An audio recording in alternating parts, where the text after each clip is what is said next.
Okay. Good morning, students. Today I discuss about the concept of Bernoulli's theorem అండి. Bernoulli's theorem.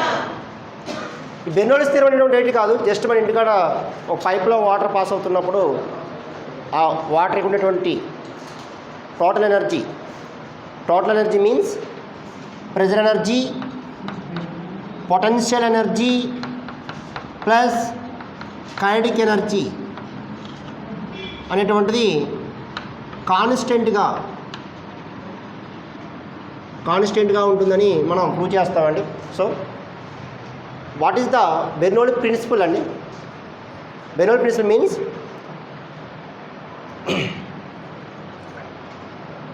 let us take one of the fluid, incompressible fluid flow in a tube. This is the one of the tube at a point of A, cross section area A1, at the point of B, cross section area A2, and then non-uniform tube, not a uniform tube. ఒక పక్కన లావుగా ఉంది, మరో పక్కన సన్నగా ఉంది. Okay, so incompressible fluid flow in a tube అంటే ఈ ట్యూబ్ ద్వారా ఒక ఫ్లూయిడ్ అనేటువంటిది ఇలా పాస్ అవుతుంది అనుకుందాం. ఓకే, పాస్ అయితే at any point of the tube the total energy that is pressure energy, potential energy and kinetic energy for unit volume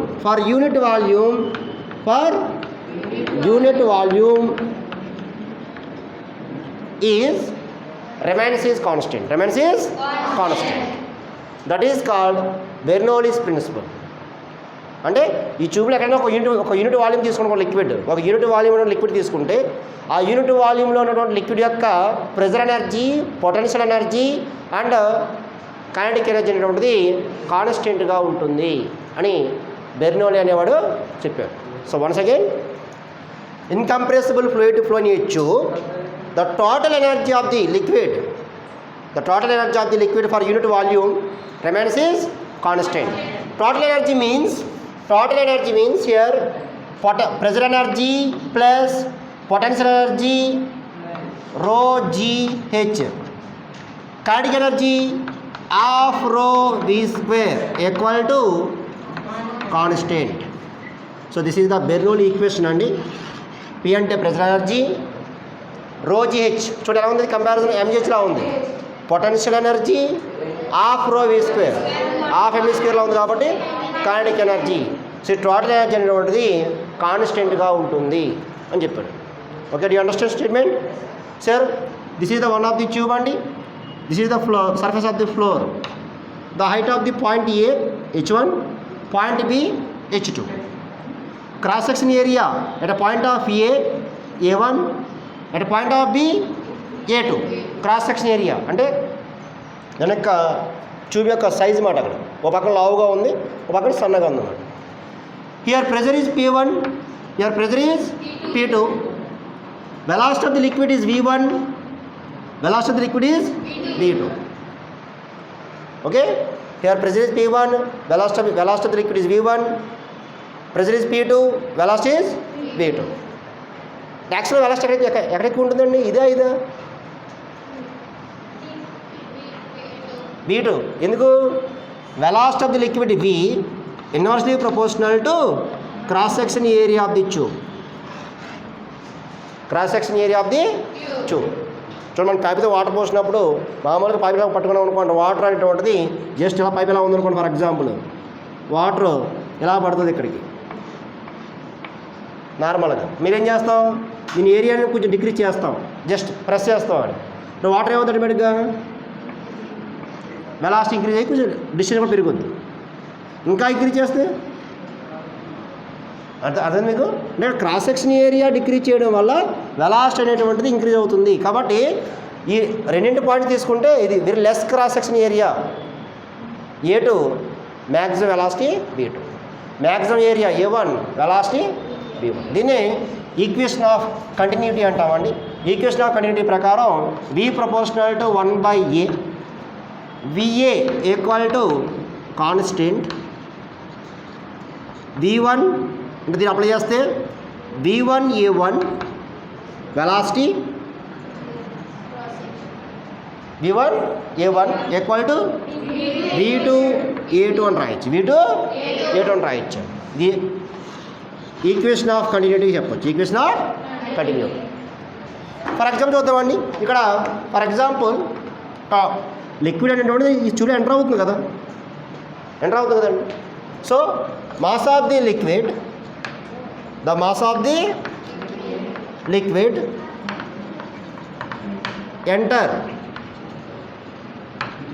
entering the tube equal to mass of the liquid leaving the tube అంతే కదా. For example ఇక్కడ 1 litre liquid వేసామనుకోండి, ఇక్కడికి ఎంత వస్తుంది? 1 litre వస్తుంది. ఇక్కడ 1 litre అయితే ఇక్కడ 2 లీటర్ వస్తుందా? నో, ఎలా వస్తా రాదు. మా అయితే 1 లీటర్ కన్నా కొంచెం తక్కువే వస్తుంది, ఎందుకంటే కొంత లిక్విడ్ ఆ ట్యూబ్ యొక్క వాల్కి అటాచ్ అయిపోతుంది కాబట్టి కొంచెం క్వాంటిటీ తగ్గుతుంది తప్ప పెరగదు.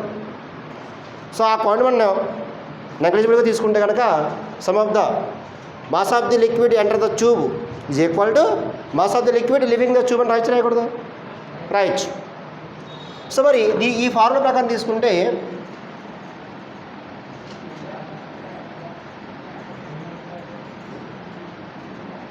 ఇప్పుడు ఏనే పాయింట్ దగ్గర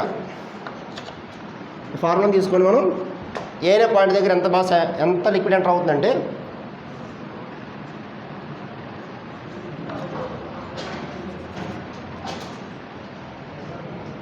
మాస్ ఫార్ములా ఏంటండి? Mass equal to density into వాల్యూమే కదా, డెన్సిటీ ఇంటూ వాల్యూమే కదండి. అంటే వాల్యూమ్ ఈక్వల్ ఏమవుతుంది? ఇప్పుడు volume equal to density by volume, general formula అండి. ఇక్కడ రాస్తున్నాను. Density equal to mass by volume, mass equal to density by volume equal to mass by density. సరిపోయిందా? Volume equal mass by density. So equation of కంటిన్యూటీలో ఇక్కడ volume ఉందండి already.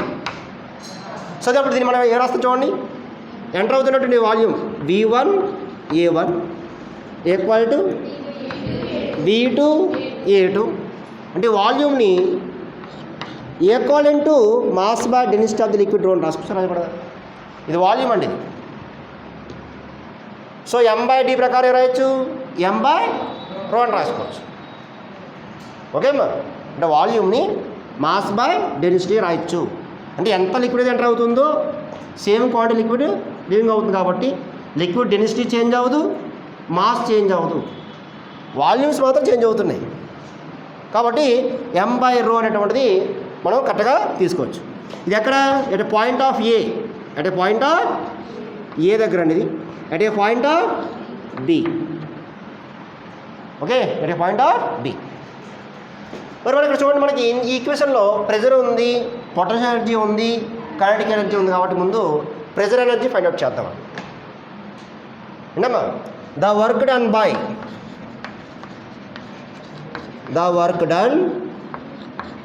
By pressure energy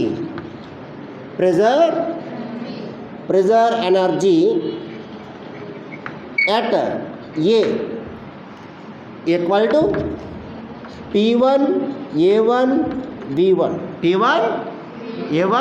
B1 ఎలా అవుతుంది sir pressure అంటే? చూడండి, general formula ఉంది. Pressure P ఇక్కడ ఫార్ములా ఏంటి? Pressure P equal to force by area అని తెలుసు మనకి. సో దీన్ని మనం ఎలా రాయొచ్చు అవసరం అయితే? చూడండి, force into length L, unit length ఎలా తీసుకున్నాను, బై ఏ ఇంటూ L అని తీసుకున్నాము లేండి. అప్పుడు ఏమైంది?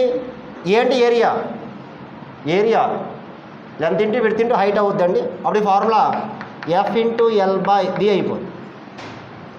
F ఇంటూ L అంటే force into L displacement treat చేస్తే కనుక F.S ఉందండి. ఇప్పుడు ఏమవుతుంది? Pressure P equal to work by V అవుతుంది. అంటే వర్క్ ఇక్కడ ఏమవుతుంది? ప్రెజర్ ఇంటూ వాల్యూమ్ అవుతుందిగా. సరిపోయిందా? ప్రెజర్ ఇంటూ వాల్యూమేగా. ఇప్పుడు అదే రాసి చూడండి, ఇదేంటి వాల్యూమేనా. Pressure into volume at a point of A P1 A1 V1. Pressure is P1, volume A1 V1. అలాగే the work done by pressure at B తీసుకుందామండి. బి అవుతుంది చెప్పండి, P2 A2 V2. ఇది కాన్సెప్ట్ ప్రకారం తీసుకుంటే P2 A2 V2 అని రాయొచ్చండి. Change of pressure equal to difference అండి, A minus B at A minus at B. T అంటే ఎంత, P1 A1 V1 minus P2 A2 V2. ఇక్కడ A1 V1 అంటే M/ρగా, A2 V2 అన్నా M/ρగా. ఇప్పుడు ఏమవుతుంది, PM/ρ P1 M/ρ కనిపిస్తుందమ్మా, minus P2 M/ρ. So this is the change of pressure delta P. Change of pressure delta P. So pressure change తీసుకున్నాం. Next change of potential energy.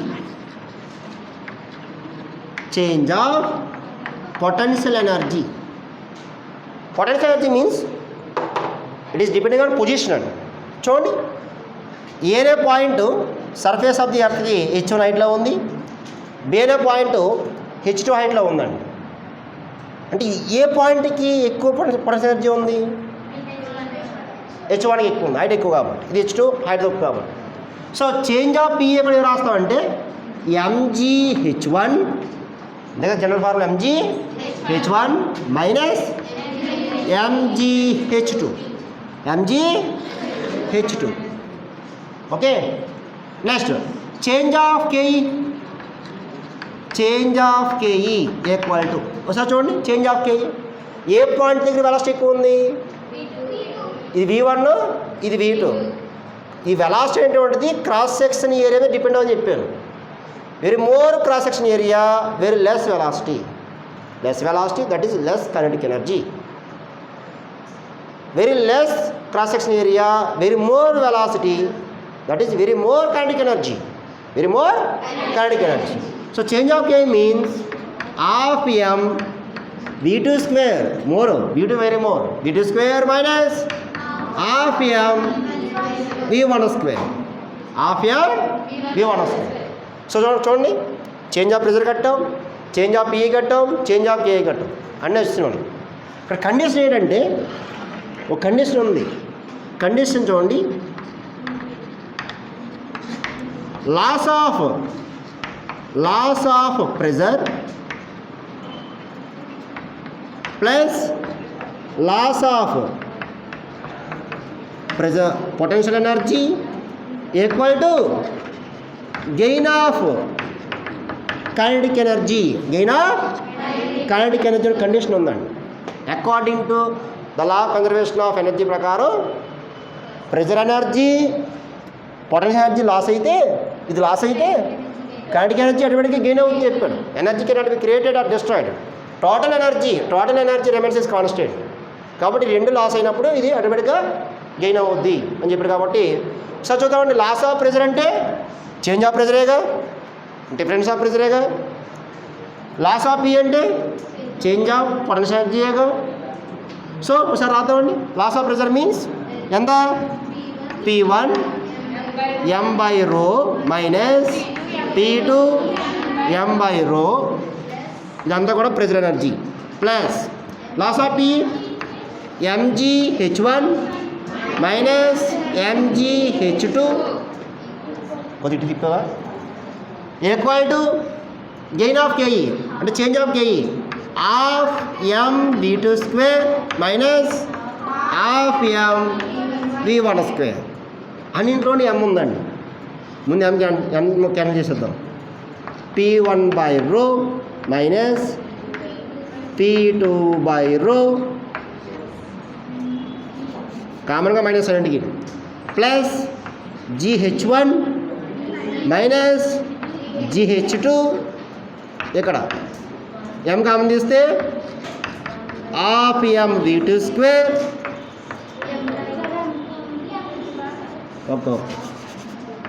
Half v2 square minus half v1 square. సరిపోయిందా? mm ఇప్పుడు చూడండి, ఇక్కడ 1 ఉన్నాయని పక్క తీసుకొచ్చేద్దాం. ఇది 2, ఆ పక్క వెళ్ళిపో మమ్మల్ని, నువ్వు ఆ పక్క వెళ్ళిపో. 1 ఫస్ట్ ఆర్డర్ సెకండ్ ఆర్డర్ మార్చేస్తున్నాను. చూడండి, P1 by rho plus GH1 ఇది పక్క వస్తే ప్లస్ హాఫ్ V1 స్క్వేర్ ఏం లేదు ఇంకా అక్కడ half V1 square equal to చూడండి మైనస్ ఉంది, ఆ పక్క ప్లస్ అయిపోద్ది. P2 by rho plus GH2 plus half V2 square. ఇప్పుడు రో ఎల్సిఎం పెట్టండి, అంటే P1 ప్లస్ G రో GH1 ప్లస్ రోతో మల్టిప్లై చేస్తున్నాం హాఫ్ రో V1 square division by rho equal to మళ్ళీ P2 ప్లస్ రో GH2 ప్లస్ హాఫ్ రో V2 స్క్వేర్ బై రో రో క్యాన్సిల్. రిమైనింగ్ చూడండి, ఎంత ఫస్ట్ ఆర్డర్ P1 ప్లస్ రో GH1 ప్లస్ హాఫ్ రో V1 square equal to P2 plus రో GH2 plus half రో V2 square. First order, second order, finally odourless. Artless means pressure energy plus rho GH plus rho GH means potential energy plus half rho V square equal to constant. So this is the Bernoulli's theorem proof andi. So once again statement of Bernoulli's theorem, let us take one of the incompressible ideal fluid flow in a tube. The total energy, that is pressure energy, potential energy, kinetic energy for unit volume at any point of the tube, for unit volume at any point of the ఇక్కడ కానీ ఇక్కడ ఎక్కడ చేసి తీసుకున్నాం for unit volume at any point of the tube remains is constant. So ఇక్కడ volume change అయితే pressure change అవుతుంది, pressure change అయితే వెలాసిటీ చేంజ్ అవుతుంది, వెలాసిటీ చేంజ్ అయితే కైనెటిక్ ఎనర్జీ చేంజ్ అవుతుంది, కైనెటిక్ ఎనర్జీ చేంజ్ అయితే పొటెన్షియల్ ఎనర్జీ కూడా change అవుతుంది. అన్ని చేంజెస్ ఉన్నాయి, కానీ ఫైనల్గా టోటల్ ఎనర్జీ అనేటువంటిది కాన్స్టెంట్గా ఉంటుంది అని బెర్నౌల్లి అనేవాడు చెప్పడం జరిగింది. So this is the one of the proof అండి. అందరికి అర్థమైంది, అర్థం లేదా? ఓకే. ఇంకా మరి ఈ బెర్నౌల్లిస్ థియరం బేస్ చేసుకొని కొన్ని అప్లికేషన్స్ ఉన్నాయి. నేను ఆల్రెడీ మనకు 2 మార్క్స్ క్వశ్చన్లో వచ్చింది. The working principle of the carburettor తీసుకుంటే బెర్నౌల్లిస్ ప్రిన్సిపల్. మరి అప్లికేషన్స్ ఆఫ్ బెర్నౌల్లి ప్రిన్సిపల్ తీసుకుంటే dynamic lift on the air craft wing ఒకటండి. అలాగే స్పిన్నింగ్ బాల్. ఏంటి సార్ అంటే చూడండి, మనకి ఏం లేదండి. ఇప్పుడు వీడు చెప్పింది లిక్విడ్ గురించి చెప్పాడు, అవునా? చెప్పిందా ఏం చెప్పాడు? లిక్విడ్ ప్రాపర్టీస్ గురించి చెప్పాడు, కానీ అప్లై చేస్తుంది ఎయిర్ మీడియం. రైట్ బ్రదర్స్ ఉన్నారు కదా, అలా ఏం కనిపెట్టారు? ఏరోప్లేన్ కనిపెట్టారు కదా. వాళ్ళకి ఫుల్ సపోర్ట్ ఇచ్చిన థియరీ ఏదైనా ఉందంటే బెర్నౌల్లిస్ థియరీ. ఎలా చూడండి, ఫర్ ఎగ్జాంపుల్ ఒక చిన్న పేపర్ తీసుకున్నాం మనం.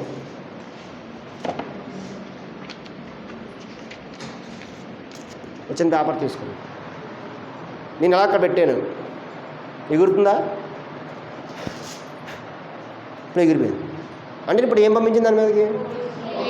Air medium. అంటే లిక్విడ్ మీడియం ఏ విధంగా మూవ్ అవుతుందో, లిక్విడ్లో టోటల్ ఎనర్జీ ఏ విధంగా రిమైన్స్ కాన్స్టెంట్గా ఉంటుందో, ఎయిర్ అనే మీడియంలో కూడా ఈ ఎనర్జీ కాన్స్టెంట్గా ఉంటుంది. అంటే పాస్ అవుతున్నటువంటి ఎయిర్ అనే మీడియంని లిక్విడ్ మీడియంతో కంపేర్ చేసుకున్నప్పుడు, ఫర్ ఎగ్జాంపుల్ చూడండి, ఏరోప్లేన్ ఉందనుకోండి. ఏరోప్లేన్ వింగ్ ఎలా ఉంటుందండి? దీని యొక్క షేప్ కాన్కేవ్ షేప్ ఉంటుంది కొద్దిగా, నందక జస్ట్ ఒక పార్ట్ అంతే. ఇదంతా పైన ఏమో ప్లెయిన్గా ఉండి కిందని ఇలా కాన్కేవ్ షేప్ ఉంటుందండి. ఎయిర్ లైన్స్ అనేటువంటివి ఇలా పాస్ అవుతుంటాయి, పైన స్ట్రైట్కి వెళ్ళిపోతాయి, ఎక్కడ బెండ్ అవ్వ. మరి కింద చూడండి కాన్కేవ్ షేప్ ఉంది కదా, ఎయిర్ లైన్స్ ఏమవుతాయి, ఇలా వెళ్ళి ఇక్కడ బెండ్ అవుతాయి, ఇలా వెళ్ళి ఇక్కడ బెండ్ అవుతాయి. అర్థమవుతుందా? Concave shape. ఇప్పుడు ఇలా విమానం రెక్కలు ఎలా ఉండవు, ఇలా ఉంటాయి అన్నమాట. ఎయిర్లైన్స్ ఇలా ఇక్కడ టచ్ అయ్యి ఇలా బెండ్ అవుతుంది. ఎప్పుడైతే బెండ్ అవుతుందో ఇక్కడ ఈ బాటమ్ లెవెల్లోనేమో హై ప్రెషర్ ఉండి అప్పర్ లెవెల్లోనేమో లో ప్రెషర్ ఉంటుందండి. ఒకేసారి హై ప్రెషరు లో ప్రెషర్ క్రియేట్ చేస్తుంది. సో డిఫరెన్స్ ఆఫ్ ప్రెషర్ వల్ల అంటే మన ప్రెషర్ చేంజ్ అవుతుంది ఇక్కడ మనకి, అవునా? సో డిఫరెన్స్ ఆఫ్ ప్రెషర్ ఉంది కదా. సో డిఫరెన్స్ ఆఫ్ ప్రెషర్ వల్ల ఈ వింగ్కి డైనమిక్ లిఫ్ట్ అనేది ఫామ్ అవుతుంది అన్నమాట. అంటే ఒక్కసారిగా గాల్లో ఎగిరే ఛాన్సెస్ వస్తుంది. చూడండి, ఏరోప్లైన్ రన్వే మీద రన్నింగ్ ఎందుకు చేస్తుంది? డైనమిక్ లిఫ్ట్ క్రియేట్ అయ్యేంత వరకు రన్నింగ్లో ఉంటుందండి. డైనమిక్ లిఫ్ట్ క్రియేట్ కాగానే వెళ్ళిపోతుంది ఎయిర్లో, అవునా? సింపుల్గా ఆలోచించాలంటే ఒక చేప నీటిలో ఈదినప్పుడు ఎలా ఈదుతుందో ఏరోప్లైన్ కూడా ఎయిర్ అనే మీడియంలో ఈదుకుంటూ వెళ్తుంది. చెప్పింది అర్థమైందా? ఇప్పుడు చేప నీటిలో ఉందనుకోండి, దానికి చిన్న చిన్న మొప్పులు ఉంటాయి, అలా ఉండిపోతే అది మునిగిపోద్ది. కానీ ఏం చేస్తే ఎలా ఉంటుంది, వెళ్ళిపోతుంది, రేయం వెళ్ళిపోద్ది. అవి మీడియం అంతా యూజ్ చేసుకుంటుంది. ఇక్కడ కూడా ఈ రన్వే మీద ఏరోప్లేన్ వెళ్తున్నప్పుడు ఆ స్పీడ్గా వెళ్ళి ఏం చేస్తుందంటే అక్కడ డైనమిక్ లిఫ్ట్ క్రియేట్ అయ్యేంత వరకు ఆ టెర్మినల్ వెలాసిటీ మెయింటైన్ చేస్తుంది అన్నమాట. ఆ టెర్మినల్ వెలాసిటీ రాగానే డైనమిక్ లిఫ్ట్ క్రియేట్ అవుద్ది. ఆటోమేటిక్గా ఆ ఏరోప్లేన్ యొక్క వింగ్స్లో ప్రెషర్ డిఫరెన్స్ ఫామ్ అవుతుందండి. ఈ ప్రెషర్ డిఫరెన్స్ మెయింటైన్ చేస్తూ అది గాల్లో ఎగురుతూనే ఉంటుంది. ఏకోలా అయిపోయింది అనుకోండి, పడిపోతుంది కిందని. కాబట్టి ఈ విధంగా ఏరోప్లేన్ అంటే ఇక ఎగరడం ఎగురుతుంది. ఏరోప్లేన్ అయినా పేపర్ ఎగరలేదు. ఇప్పుడు మనకి చిన్న పేపర్ తీసుకున్నాం, ఇది ఎగరదా? ఇప్పుడు చూడండి, ఫ్యాన్ తిరుగుతుంది కాబట్టి బాటంలో ప్రెషర్ హై ప్రెషర్ క్రియేట్ చేస్తుంది కాబట్టి ఎగురుతుంది. ఇలా ఊదిననుకో ఎగరదు. సైడ్ నుంచి ఊదితే ఎగిరిపోయింది ఇంకోటి పడింది. అంటే ఒక చిన్న పేపర్లో కూడా ఈ తీరే ఉంది. ఆ విషయాన్ని వాళ్ళు ఫైండ్ అవుట్ చేశారు. ఓకే అమ్మా? So very very most important. ఇంకొకటి ఏంటంటే స్పిన్నింగ్ బాల్ అండి. ఇంకో ఎగ్జాంపుల్ చూడండి, ఒక క్రికెట్ బాల్ ఉందనుకోండి. ఈ క్రికెట్ బాల్కి ట్రాన్స్లేటరీ మోషన్ ఉంటుందండి, రొటేషనల్ మోషన్ కూడా ఉంటుందండి. రొటేషనల్ మోషన్ రెండు ఉంటుంది. స్వింగ్ చేస్తున్న బాల్కి ట్రాన్స్లేటరీ మోషన్ ఉంటుంది, రొటేషనల్ మోషన్ ఉంటుంది.